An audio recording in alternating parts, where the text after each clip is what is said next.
hundi keessanuu galatoomaa isin jettee jirti naaf jiraadha jedhaa jirti jechuudha.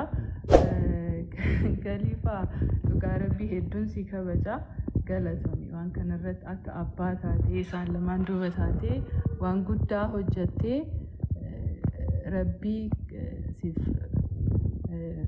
I don't know maal akka jedhamu. Rabbi ada murad keessa yaa guutuu. Wow, bartee Oromonya afaan Oromoo fitanne ai.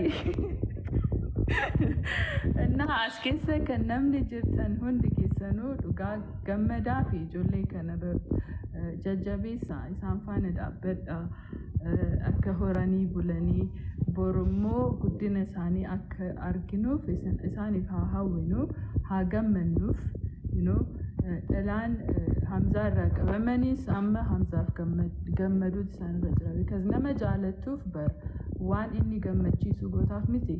So Hamza namni yoo isa jaalate dhalaan isa jaalattu yoo jiraatte illee gammachuun Hamza gammachuu ishee ta'uu isarra jira jechuudha. Naaf haa gammadu isa dhiiseen jira jettee ishee of keessa baasti jechuudha. Maammedoon ashittii irraa qabamee kan jaalatullee gammachuun ashittii isa gammachiisu isarra jira jechuudha. Akkas godhee ishee dhiisa jechuudha. Maaliif isheen jaaladha sanaafuu naaf haa gammadu jedhee dhiisuutu isarra jira. Sanaafuu isaan jidduutti waan takkallee hinuminaa please እና isaaniif gammada ijoollee sana dhiisaatii waliin shambaa jedha galatoomaa jettee jira. Billahi sorry. የኔ ባቶኝ ቆጨኝ ነበረ። Wow. Haati siinqee afaan Oromoo sirrii bartee jirti. Galatoomi. Yeroo ji'a muraasa keessatti afaan Oromoo akkanatti daqiiqaa meeqaa waliin dhaabdee dubbachuu keetiif hedduu galatoomi. Maamme maal jette? Na gargaarame? Obboleewwan galatooma dhugaa hedduu waan baay'ee nama gammachiisu, waan baay'ee hamilee namatti horu, waan baay'ee fakkeenyummaa qabu keessattuu nu dhaloota zamana dijitaalaa yookaan ammoo irra guddeessi keenyan beektu yeroon keessa jirru kun zamana dijitaalaati, zamana intarneetaati.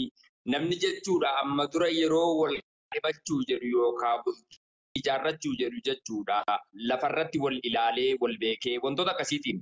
Har'aan tana garuu namni miidiyaa irratti jechuudha wal ilaalee osoo qaamaan wal hin beekin jechuudha amala miidiyaa irratti reakshinii ati miidiyaa irratti qabduuni sadarkaa kam ilmi dhiiraa kabajaa akkasii qabu sadarkaa haadha manummaatiif akkasi kaadhimatu fakkeenyummaa guddaa nuuf kennee jira obboleessi keenya Hamzaan jechuudha. Yeroon kana jedhu obboleewwan keenya kaan gaarii miti yookaan amala badoo qabu yookaan ammoo madaalliin kaasan jechuu barbaadeetti miti. Hamzaan jechuudha ashittiin obboleettiin keenya miidiyaa irratti gochaan isiin gootu kun shamara akkamii akka taate osoo isiin rifleekt gochuu baatteeti sadarkaa kanitti biyya biraa taa'ee mucoo waliin guddanne mucoo ganda biraa itti amanee jaartiin godhadha jedhee gonkuma jechuudha yaadu.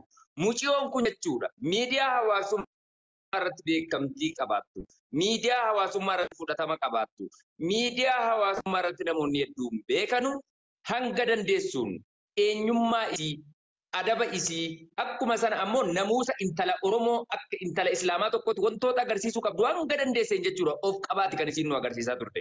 Jalqaba irratti big respect ashitti galatoomi kana gochuu keetiif shamarran hedduun fakkeenya fudhachuu dandeessu. Obboleewwan miidiyaa hawaasummaa kanarratti miidiyaa hawaasummaa fayyadamuu jechuun namni nama hordofuu foolowarri keessan miliyoona yookaan kumaatama ta'uu miti.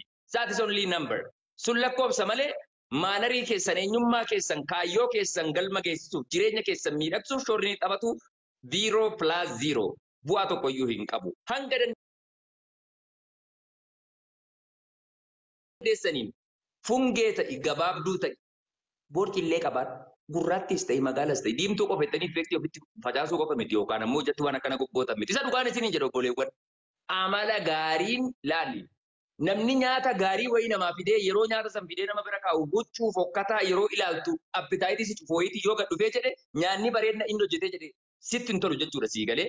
Ilmoon shamaraa tokko hangamuu miidhagina yoo qabaatte miidiyaa hawaasummaa irratti adaba namuusa yookaan ammoo wantoota shamararraa eegamtu ulaagaalee shamararraa eegamtu hin guute taanaan dabbaa jettu dubni keessan haa badu hin jedhu dhaloota namaa kun dabbaa moo maal jettuu miti dhaloota rukutamaa.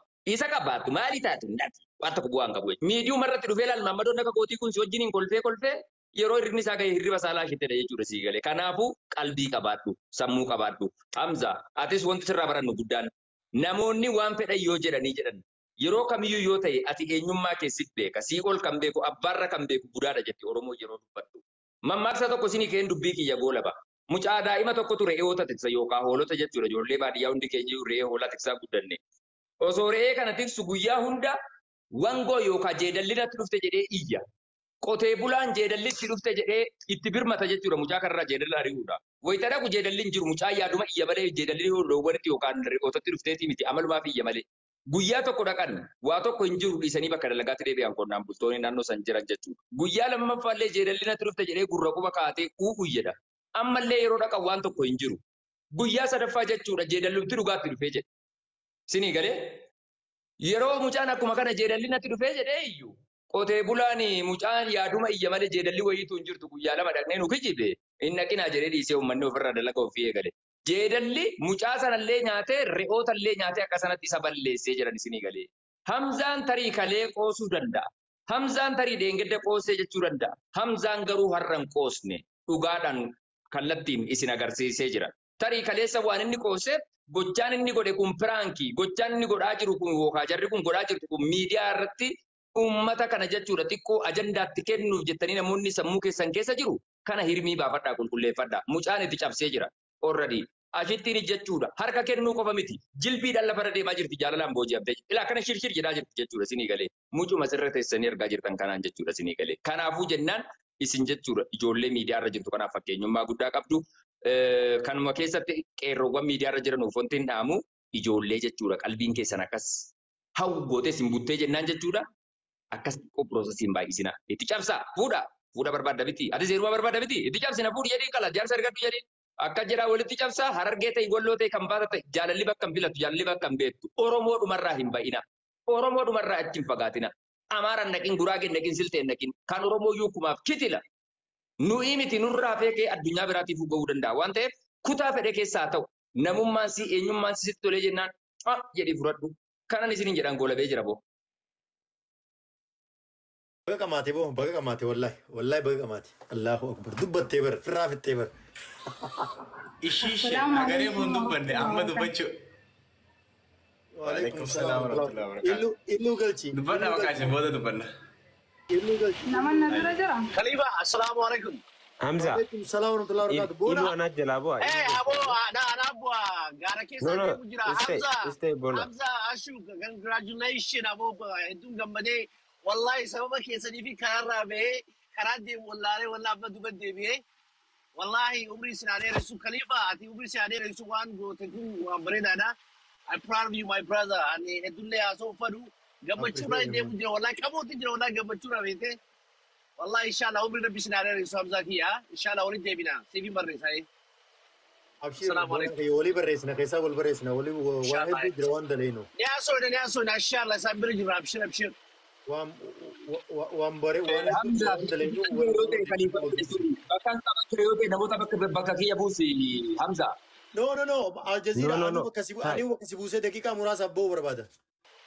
Koi Khalifa anak jalabo. Ilu galchi أنا Hamza. أبو أنا أمين أبو سا please كنا ديمو جرا دنبي نبو سامي Bona busi bona bin Al Jazeera bakasibu fadeti ko bakasibu fadda ni naamsa Muhammad bin Al Jazeera dakika wati ko bakasibu fadda Jettee wallahi jera habibi ana mawjud nafarat Hamza yeroo tokko viidiyoo kee ijoolleen taaptaa bagoodha sagantaa yeroo callisee dhuma deemu jechuudha tiktookiin akka irariin goone jechuudha taaptaa bagoodha nu qubaan kooppii linkis godha namoota sheer godha guyyaa gammachuu